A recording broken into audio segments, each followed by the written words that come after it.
नाजरीन आदाब, आप देख रहे हैं INN चैनल। मैं हूं शेख अहमद अली। आज की ख़ास बात में हम देखेंगे कई अहम कौमी और बैनुल अक़वामी ख़बरें।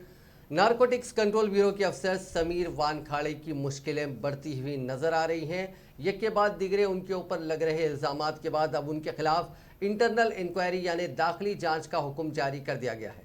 महकमे जाती जांच का हुक्म नारकोटिक्स कंट्रोल ब्यूरो के DG ने जारी किया। इसके लिए NCB की 3 रुकनी टीम बनाई गई है, जिसमें NCB के DDJ ज्ञानेश्वर सिंह और 2 इंस्पेक्टर सतह के अफसर शामिल हैं। NCB की 3 रुकनी टीम प्रभाकर शेल के जरिए लगाए गए सभी इल्जामात की जांच करेगी, जो मुंबई के ड्रग्स ऑन क्रूज मामले में गवाह है। इतवार को प्रभाकर शेल, जो कि क्रूज ड्रग्स केस में आज़ाद गवाह है, उसने इल्ज़ाम आयद किया कि NCB के कुछ अफसर और कुछ दीगर लोग मिलकर आर्यन खान को छोड़ने के लिए शाहरुख खान से 25 करोड़ रुपए का मुतालबा कर रहे थे। प्रभाकर ने यह भी कहा कि NCB ने उससे 9 से 10 सादे कागजों पर दस्तखत कराए थे। दरअसल प्रभाकर शेल की KP गोसावी का पर्सनल बॉडीगार्ड है, जो इस केस में आज़ाद गवाह भी है और इस वक्त गायब है।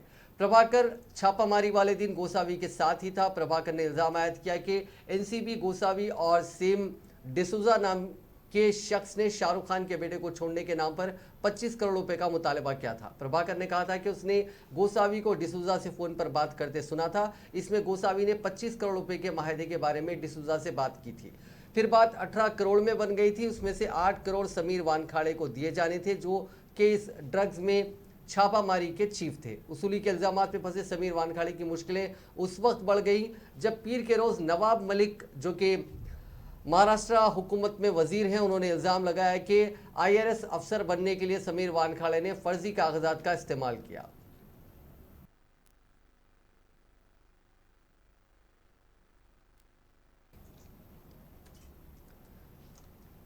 NCB के रीजनल डायरेक्टर समीर वानखाड़े ने Maharashtra police director general Sanjay Pandey को मकतूब लिखकर उनके खिलाफ कोई कार्रवाई न करने की गुजारिश करते हुए कहा कि कुछ लोग उन्हें आर्यन खान मामले में गलत तरीके से फंसाने की कोशिश कर रहे हैं।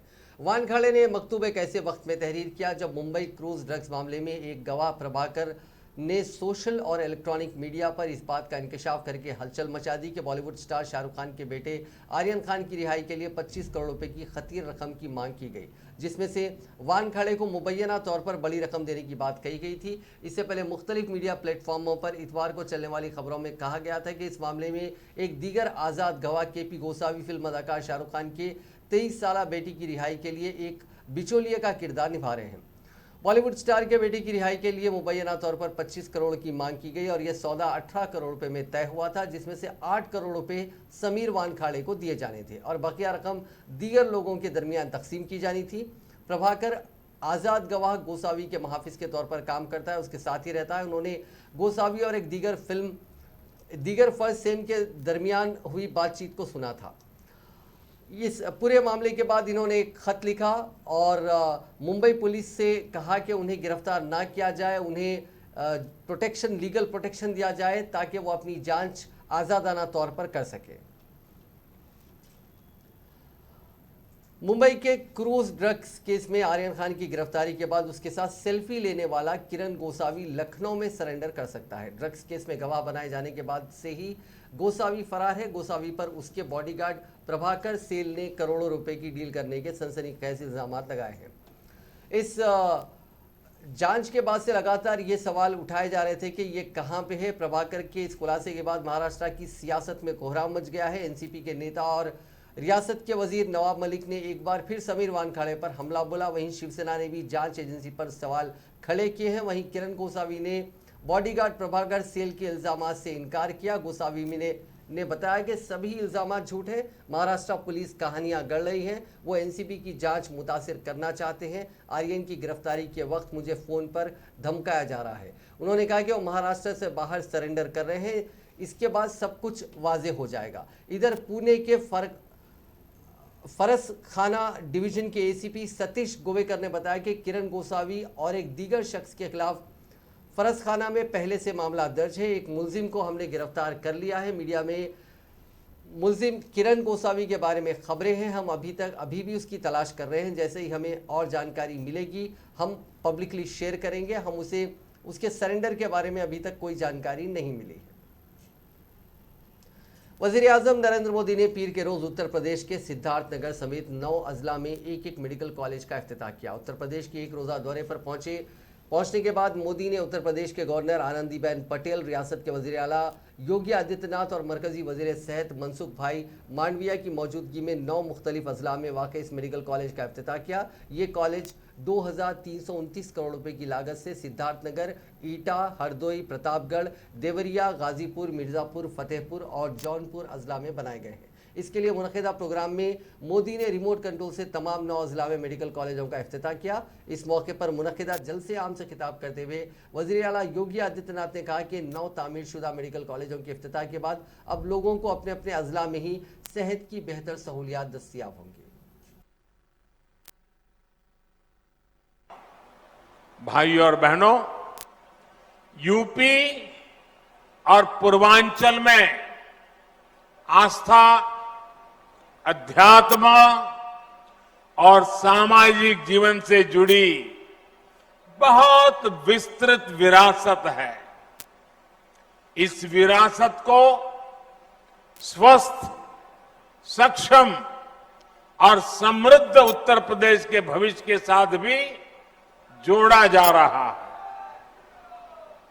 आज जिन 9 जिलों में मेडिकल कॉलेज का लोकार्पण किया गया है, उनमें ये दिखता भी है। सिद्धार्थनगर में माधव प्रसाद त्रिपाठी मेडिकल कॉलेज, देवरिया में महर्षि देवरहा बाबा मेडिकल कॉलेज, गाजीपुर में महर्षि विश्वामित्र मेडिकल कॉलेज, मिर्जापुर में मां विंध्यवासिनी मेडिकल कॉलेज, प्रतापगढ़ में doctor Sonelal Patel medical college, एटा में वीरांगना अवंतीबाई लोधी मेडिकल कॉलेज, फतेहपुर में महान योद्धा अमर शहीद जोधा सिंह और ठाकुर दरिया सिंह के नाम पर मेडिकल कॉलेज, जौनपुर में उमानाथ सिंह मेडिकल कॉलेज और हरदोई, ऐसे कितने 9 मेडिकल कॉलेज। ये सभी मेडिकल कॉलेज अब पूर्वांचल के कोटि।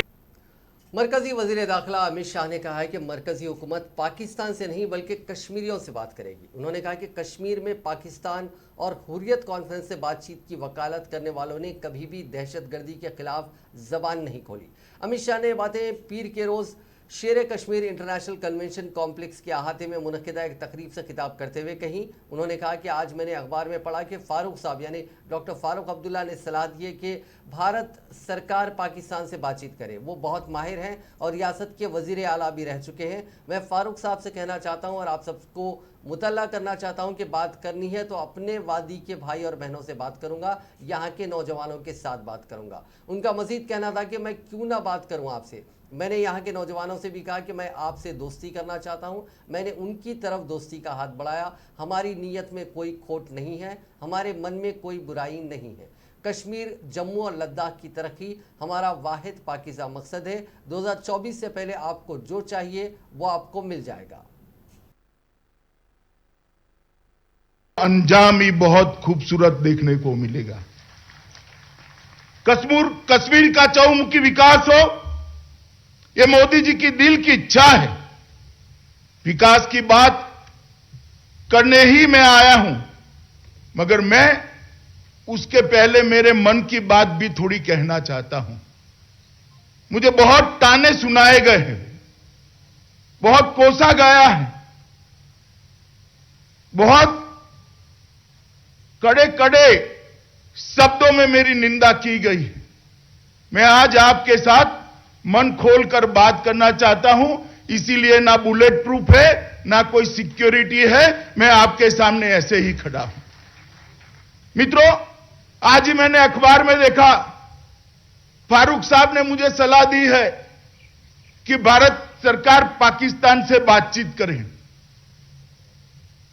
अब खैर बड़े अनुभवी व्यक्ति है, मुख्यमंत्री रहे सूबे के, उनकी सलाह है। मगर मैं फारूक साहब को कहना चाहता हूं और आप सबको विशेष करना चाहता हूं, बात करनी है तो मैं मेरे घाटी के भाइयों और बहनों के साथ बात करूंगा, घाटी के युवाओं के साथ बात। मैं क्यों ना बात करूं आपसे? हम चाहते, बहन जी बैठ जाइए, बैठ जाइए। हम चाहते हैं कि हम आपके साथ बात करें। इसीलिए मैं जब युवाओं से बात कर रहा था, मैंने कहा था कि मैं घाटी के युवाओं के साथ दोस्ती करना चाहता हूं। मेरा हाथ मैंने घाटी के युवाओं के साथ दोस्ती का लंबा किया है और मुझे भरोसा है कि हमारे नियत में कोई खोट नहीं, हमारे मन में कोई बुरा भाव नहीं है। घाटी का विकास, जम्मू का विकास और नए बने लद्दाख का विकास एकमात्र पाकीजा मकसद के साथ अंजामी बहुत। नेशनल कॉन्फ्रेंस के नायब सदर और साबिक वज़ीर आला उमर अब्दुल्ला ने पंजाब के कॉलेज में इतवार की शाम कश्मीरी तलबा के साथ होने वाली ज्यादती पर नाराजगी का इजहार किया। उन्होंने पंजाब के वज़ीर दाखिला से पंजाब के मुख्तलिफ तालीमी इदारों में ज़ेर तालीम कश्मीरी तलबा के तहफ़्फ़ुज़ को यकीनी बनाने की अपील की। बता देंगे इतवार की शाम हिंदुस्तान और पाकिस्तान के दरमियान T20 मैच के बाद पंजाब के कॉलेज में ज़ेर तालीम कुछ कश्मीरी तलबा को ज़दोकोब किया गया। उमर अब्दुल्ला ने इस वाक़े के रद्द-ए-अमल में अपने एक ट्वीट में कहा कि यह सुनकर बहुत अफसोस हुआ कि गुज़िश्ता शब पंजाब के एक कॉलेज में कुछ कश्मीरी तलबा के साथ ज़्यादती के वाक़यात पेश आए। मैं चरणजीत चन्नी वज़ीर आला पंजाब से गुजारिश करता हूं कि वो पंजाब पुलिस को इस मामले का नोटिस लेने की हिदायत दें और पंजाब में पढ़ रहे कश्मीरी तलबा के तहफ़्फ़ुज़ को यकीनी बनाएं। सुप्रीम कोर्ट ने हजारों करोड़ रुपयों के सेंट्रल विस्टा प्रोजेक्ट पर सवाल उठाने वाली अर्जी पर पीर को मरकजी हुकूमत से जवाब तलब किया। जस्टिस AM खानोलकर और जस्टिस CT रवि कुमार की बेंच ने समाजी कारकुन राजीव सूरी की दरखास्त पर मरकजी हुकूमत से जवाब तलब किया है। समाज के दौरान सॉलिसिटर जनरल तुषार मेहता ने बेंच को बताया कि वो हुकूमत से हिदायत लेने के बाद जवाब दाखिल करेंगे। सुप्रीम कोर्ट इस दरखास्त पर जुमे को समाअत करेगी। एडवोकेट शिखल सूरी के जरिए दायर की गई दरखास्त में सुप्रीम कोर्ट से अपील लगाई गई है कि वो मरकजी हुकूमत को 28 अक्टूबर 2020 को मरकजी शहरी तरक्यात वजारत का नोटिफिकेशन कलअदम करने का हुक्म दे। दरखास्त में कहा गया है कि ज़मीन के इस्तेमाल से मुतालिक तब्दीलियाँ कानून को नज़रअंदाज करते हुए की गई। दरखास्त गुजार का कहना है कि नोटिफिकेशन आइन की आर्टिकल 21 के तहत लोगों की ज़िंदगी के हक़ की ज़मानत के खिलाफ है। लोगों को सेहतमंद ज़िंदगी से लुत्फ़ अंदोज़ होने का हक़ इस आर्टिकल में दिया गया है। दरखास्त में ज़रूरी माहौलियाती क्लियरेंस पर सवालात उठाए गए हैं। अदालत से दरखास्त की गई है कि वो दरख्तों की कटाई और ज़मीन की खुदाई से मुतालिक सरगर्मियों को फौरी तौर पर रोकने की हिदायत दे। वाज़ेह है कि राष्ट्रपति भवन से इंडिया गेट तक तकरीबन 3 किलोमीटर के दायरे में पार्लियामेंट हाउस और कई वजारतों और सरकारी इमारतों की तामीर नौ पर हज़ारों करोड़ रुपए खर्च किए जा रहे हैं। कांग्रेस की जनरल सेक्रेटरी प्रियंका गांधी ने कहा है कि कोरोना के दौर में हुकूमती नज़रअंदाजी और अब रियासत में बुखार फैलने की वजह से हर एक ने यूपी के सेहत निज़ाम और खस्ता हालत देखी। सस्ते और अच्छे इलाज के लिए मंशूर कमेटी की रजामंदी से यूपी कांग्रेस ने फैसला किया है कि हुकूमत बनने पर किसी भी बीमार का 10 लाख रुपए तक मुफ्त सरकारी इलाज किया जाएगा।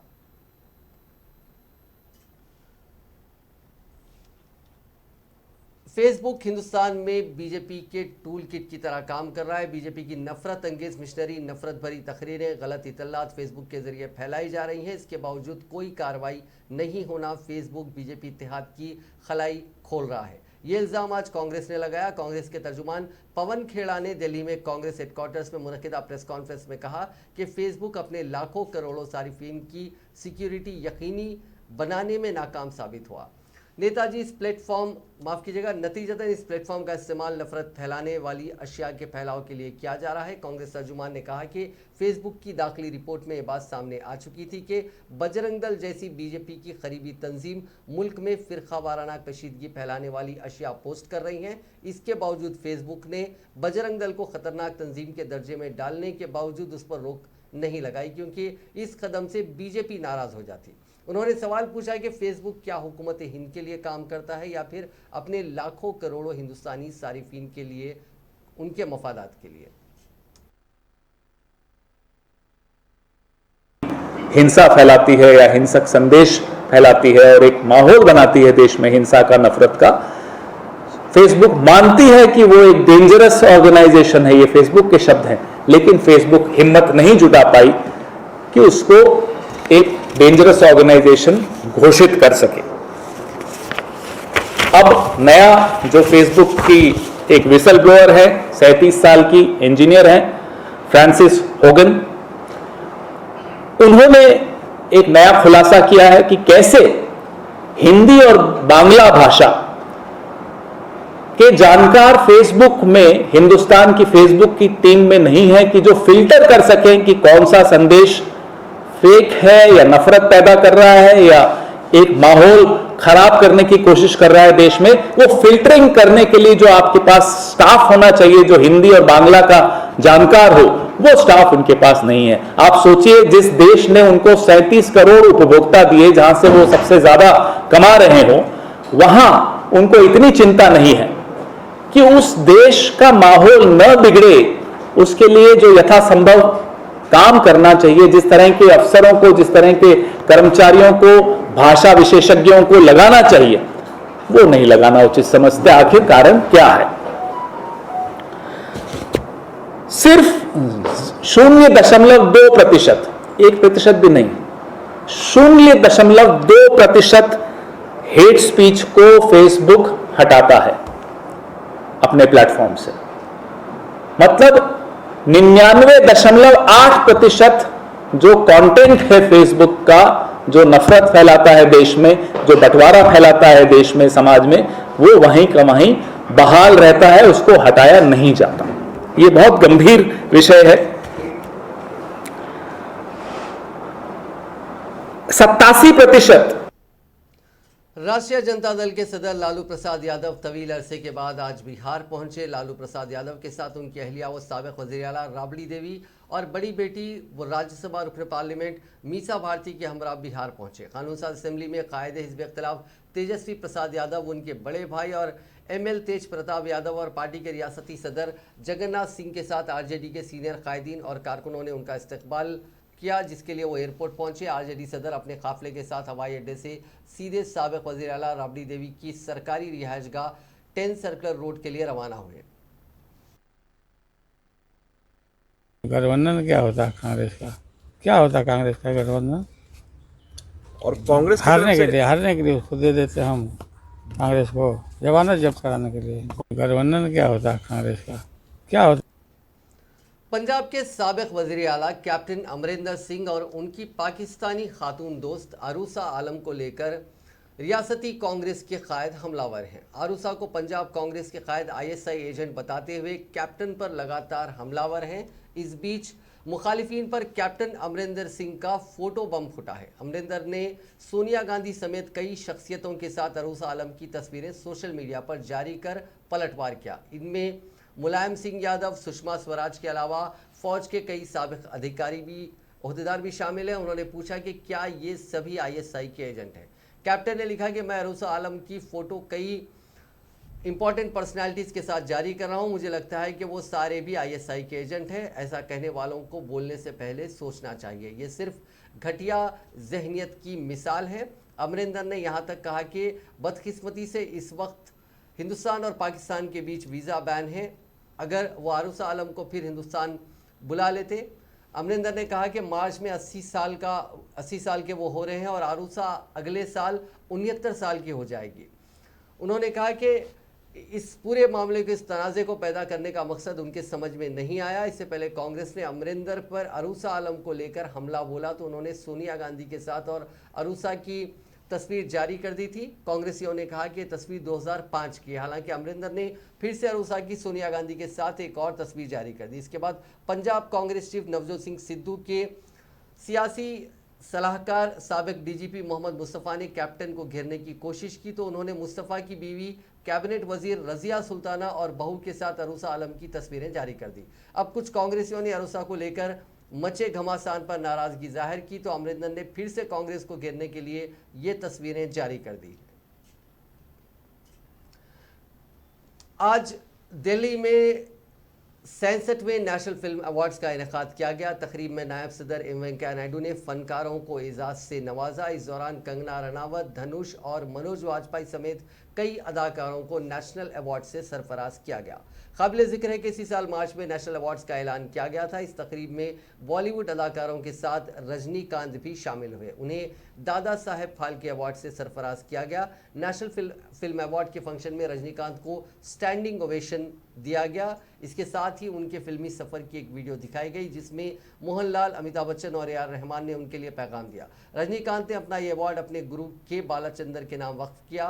कंगना रनावत को फिल्म मणिकर्णिका और पंगा के लिए बेहतरीन अदाकारा के अवार्ड से नवाजा गया। कंगना रनावत को चौथी मरतबा नेशनल फिल्म अवार्ड दिया गया। बेहतरीन अदाकार का अवार्ड धनुष और मनोज बाजपेयी को दिया गया। धनुष को उनकी फिल्म अस्फरन और मनोज बाजपेयी को भोसले के लिए यह अवार्ड मिला। कंगना, धनुष और मनोज बाजपेयी के अलावा विजय सेतुपति, पल्लवी जोशी, नागा विशाल, कृपुदुराई और विवेक अग्निहोत्री समेत कई फनकारों को नेशनल अवार्ड से नवाजा गया। अलावाजी गुलकार बी परक और सावनी रविंदर को भी नेशनल अवार्ड से नवाजा गया। बी परक को अक्षय की फिल्म केसरी के गाने तेरी मिट्टी के लिए बेस्ट प्लेबैक सिंगर और सावनी रविंदर को रान पटेला गाने के लिए बेस्ट फीमेल प्लेबैक कैटेगरी में इनाम मिला।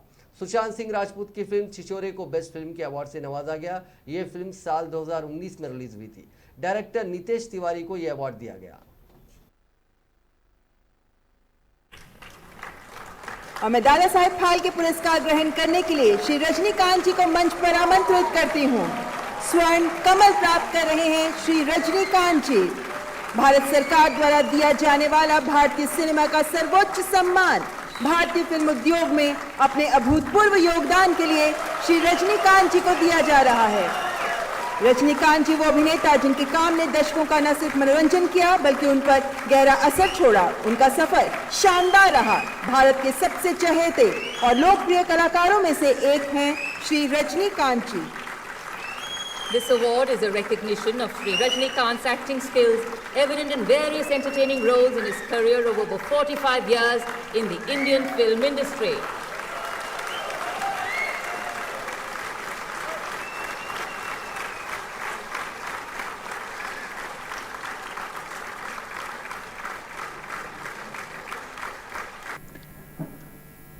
I'm extremely happy to receive this prestigious award, and my heartfelt thanks to Central Government for honoring me with this most prestigious Dada Saheb Phalke Award. I dedicate this award to my mentor, my guru, K. Balachandra sir. This moment, I remember him with great gratitude. And my brother Satyanarayana Rao Gaikwad, who is like my father, who brought me up with, teaching me with great values and injecting me a spirituality in me. And my friend, a Karnataka bus transport driver, my colleague, Raj Bahadur. When I was Madhya Pradesh की राजधानी भोपाल में चल रही web series आश्रम 3 की shooting की script को लेकर हुई हंगामा आराई के बाद हुकूमत हरकत में आ गई। हुकूमत शूटिंग को लेकर नए गाइडलाइंस जारी करेगी और फिल्म की शूटिंग से कबल जिले इंतजामिया को स्क्रिप्ट दिखानी होगी। फिल्मसाज व हिदायतकार प्रकाश झा की वेब सीरीज आश्रम 3 की शूटिंग के बाद रियासत के वज़ीर दाखिला डॉक्टर निरोत्तम मिश्रा का बयान सामने आया। उन्होंने कहा कि आश्रम 3 की शूटिंग के तनाज़े के बाद हम एक मुस्तकिल गाइडलाइन जारी करने वाले हैं। अगर काबिल एतराज़ कोई सीन है, किसी मजहब के जज्बात को ठेस पहुंचाने वाले मनाजिर हैं, तो वो स्टोरी पहले एडमिनिस्ट्रेशन को दें। निरोत्तम मिश्रा का कहना है कि अब शूटिंग से पहले ज़िले इंतज़ामिया को स्क्रिप्ट दिखानी होगी और इस पर इजाज़त मिलने के बाद ही शूटिंग की जा सकेगी। इसके साथ ही बीजेपी के मीडिया सेल के रियासती इंचार्ज लोकेंद्र पराशर ने ट्वीट कर फिल्म की स्क्रिप्ट और नाम पर सवाल उठाते हुए कहा कि खातून के इस्तेसाल की जगह का नाम आश्रम ही क्यों, अफगानिस्तान क्यों नहीं। काबिल जिक्र है कि आश्रम वेब सीरीज़ को लेकर बीजेपी के कई कायदीन ने तल्ख रद्द अमल पहले भी जाहिर किया। बीजेपी रुकन असेंबली रामेश्वर शर्मा ने ट्वीट कर कहा कि आश्रम पर वेब सीरीज़ बनाने वाले क्या कभी मदारिस पर भी वेब सीरीज़ बनाने की औकात रखते हैं। वाज़ेह है कि वेब सीरीज आश्रम 3 की स्क्रिप्ट और कुछ मनाजिर को लेकर इतवार के रोज़ भोपाल में खूब हंगामा हुआ। बजरंग दल कारकुनों ने पुरानी जेल में चल रही शूटिंग की न सिर्फ मुखालिफत की थी बल्कि तोड़फोड़ और पत्थरबाजी भी की थी। इसके बाद से वेब सीरीज को लेकर तनाज़ा गहराता जा रहा है। करवा चौथ पर डाबर फेम ब्लीच के ऐड ने तनाजा खड़ा कर दिया है। ऐड रिलीज होते ही सोशल मीडिया पर वायरल हो गया। इस ऐड में एक लेस्बियन को करवा चौथ मनाते हुए दिखाया गया। हालांकि इस ऐड ने सोशल मीडिया को दो हिस्सों में बांट दिया। एक तरफ LGBTQ कम्युनिटी इसे बेहद पसंद कर रही है, वहीं दूसरी तरफ इसे हिंदू त्योहारों का मजाक बताया गया। ऐड पर अपना एतराज जताते हुए माफ़ कीजिएगा, इस पर रिएक्ट करते हुए डाबर ने सोशल मीडिया के जरिए लोगों की जज्बात को हर्ट करने पर माफ़ी मांगी है। मध्य प्रदेश के राजगढ़ में पीर के रोज़ एक झंझोड़ने वाला वाकया सामने आया। यहाँ नालाझिरी गांव में एक दिन की बच्ची झाड़ियों के बीच कांटों में उलझी हुई मिली। बच्ची को रोते सुन जब लोग वहां पहुंचे तो उनके रोंगटे खड़े हो गए। बच्ची के जिस्म पर कांटे चुभे हुए थे। खातून पुलिस अफसर ने कांटे निकालकर उसे अस्पताल पहुंचाया। उसकी हालत फिलहाल ठीक है। मामला राजगढ़ जिले के सुठालिया थाने का है। पुलिस स्टेशन के इंचार्ज SHO राजकुमार रघुवंशी ने बताया कि 11 बजे उनके पास एक कॉल आई। फोन करने वाले ने कहा कि कोई शख्स नालाझिरी गांव में झाड़ियों के पास बच्ची को फेंक गया है। बच्ची कांटों के बीच पड़ी हुई थी। इत्तला मिलते ही रघुवंशी ने SI अरुंधति खातून, कांस्टेबल इतिश्री और कांस्टेबल सतीश त्यागी को फौरी मौके पर भेजा। बच्ची को झाड़ियों में देख ASI ने फौरी उसे कपड़े में उठा लिया। जैसे ही उन्होंने उसे हाथ में लिया वो जोर जोर से रोने लगी। उन्होंने पीछे देखा तो जिसमें कई कांटे चुभे नजर आए। उन्होंने कांटे निकालकर फौरी एम्बुलेंस की मदद से सुठालिया अस्पताल पहुंचाया। डॉक्टरों ने वहां बच्ची का पूरा चेकअप किया। उन्होंने बताया कि बच्ची ठीक है, उसे देखरेख में रखा गया है। पुलिस ने इस मामले में अननोन लोगों के खिलाफ मामला दर्ज कर जांच शुरू कर दी है। पाकिस्तान से हिंदुस्तान की शिकस्त के बाद मोहम्मद शामी को हिंदुस्तान में ट्रोल किया जाने लगा। शामी के खिलाफ नफरत फैलाई जा रही है और कई लोगों ने उसकी तनकीद की है। कांग्रेस के साबिक सदर राहुल गांधी भी मोहम्मद शामी के खिलाफ फैलाई जा रही नफरत का मुकाबला करने के लिए सामने आए हैं। उन्होंने एक ट्वीट किया जिसमें लिखा कि मोहम्मद शामी, हम सब तुम्हारे साथ हैं। ये तनकीद करने वाले लोग नफरत से भरे हैं क्योंकि उन्हें किसी से भी मोहब्बत नहीं मिली। उन्हें माफ कर दो। अब नजर डालते हैं कोरोना से जुड़े कुछ आंकड़ों पर। पिछले 24 घंटों में दुनिया भर में कोरोना के 3,63,560 नए मामला दर्ज किए गए। इसी दौरान 5,097 अफराद की मौत भी हुई। इस इजाफे के बाद दुनिया भर में कोरोना से मुतासिर होने वालों का मजमूई आंकड़ा 24,46,34,254 हो गया, जबकि अमवात की तादाद 49,67,163 हो गई। दुनिया भर में अब भी 1,80,41,787 अफराद का इलाज जारी है। गुज़िश्ता 24 घंटों के दौरान मुल्क में 12,30,000 से ज़्यादा अफराद को कोविड वैक्सीन लगाए गए, जिससे वैक्सीनेशन की मजमूई तादाद 102,27,00,000 से तजावज़ कर गई। मरकज़ी वजारत सेहत और ख़ानदानी बहबूद ने पीर को बताया कि गुज़िश्ता 24 घंटों में 12,30,720 लोगों को कोविड वैक्सीन दी गई। इसके साथ ही आज सुबह 7 बजे तक मजमूई वैक्सीनेशन 102,37,12,895 तक हो चुकी है। वजारत ने कहा कि इसी अरसे के दौरान 18,762 कोविड मरीज शिफायाब हुए, जिससे अब तक मुल्क में 3,35,67,367 अफराद कोविड से आज़ाद हो चुके हैं। इसकी शरह यानी रिकवरी रेट 98.18% तक पहुंच गया। गुज़िश्ता 24 घंटों के दौरान मुल्क में नए केसेस की तादाद 14,306 रही। इस वक्त 1,67,695 कोविड मरीज जेर इलाज हैं। ये तादाद 239 दिनों में सबसे कम है। फूड एंड एग्रीकल्चरल ऑर्गेनाइजेशन यानी FAO और अक़वाम मुत्तहिदा आलमी फूड प्रोग्राम UNFP के शरीक कायद अफगानिस्तान की फूड सिक्योरिटी और ज़राअत क्लस्टर के ज़रिए पीर को जारी की गई जदीद रिपोर्ट के मुताबिक अफगानिस्तान की आधी से ज़्यादा आबादी यानी रिकॉर्ड 22.8 मिलियन लोग नवंबर से भुखमरी का सामना करेंगे। हिंदुस्तान में सियासी अदम इस्तेहकाम, तालिबान के कब्जे, खुशहाली, कोविड-19 और माशी बहरान के मुश्तरका असरात ने ज़िंदगी के मामूलात और लोगों के खाने तक की रसाई को बुरी तरह मुतासिर किया। हम आपको कल की ख़ास बात में अफ़गानिस्तान में भुखमरी पर एक ख़ास रिपोर्ट दिखाएंगे। आप कल ख़ास बात ज़रूर देखिएगा। नाज़रीन, आज की ख़ास बात में बस इतना ही। आपसे कल मुलाकात होगी नई खबरों के साथ, नए एनालिसिस के साथ। फ़िलहाल दीजिए इजाज़त। खुदा हाफ़िज़।